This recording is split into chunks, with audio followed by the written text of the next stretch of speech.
And when we woke up the next day, she said, I think I need to go to the ER. That's basically the last time we got a chance to talk to her.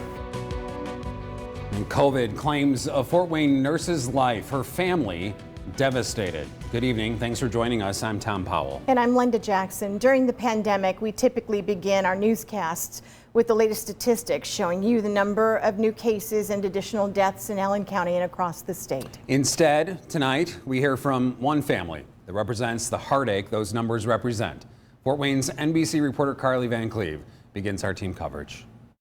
Tom, Linda, I sat down and talked with family members of Kendra Irons. They say she put up a strong fight against COVID-19, a fight that lasted 6 weeks on a ventilator, a fight that ended earlier this week, and now the family tells me that fight will continue in them. You never really realize how good of a mom you have until she's gone. You know, it's hard for us, but we know her soul. She wants us to be strong, and we have to be strong. Kendra Irons was 41 when she lost her battle this week with COVID-19.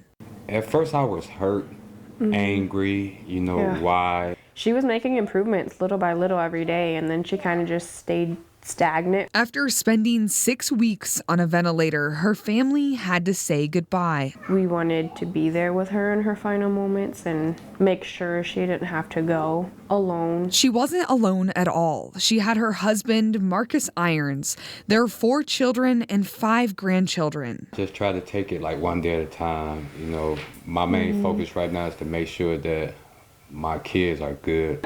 Their oldest daughter, Angel Spencer, says her mother was a nurse practitioner who worked for a physician house call company and cared for so many. She accomplished a lot. She had a beautiful life while she was here, but there was still so much that she wanted to do yet. She says as a healthcare worker, she never strayed from COVID-19 guidelines, conducting much of her work virtually. My mom lost her life to this after 6 weeks of fighting as hard as she possibly could. It's a terrible disease, and she did everything right. The family says they want to remember her for her strength. When we fall, we got to get back up, because that's what she would want us to do. And to bring awareness to how real this pandemic actually is. And no one should have to go through what we're going through right now. Then you see it from the other side of the fence, and it hurts.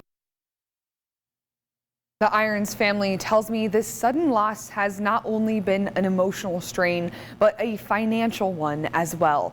They're raising money to pay for Kendra's funeral expenses and to help the family out a little bit. You can find the link to their GoFundMe in this story on FortWaynesNBC.com. Our condolences to the family tonight. Carly, thanks for the story.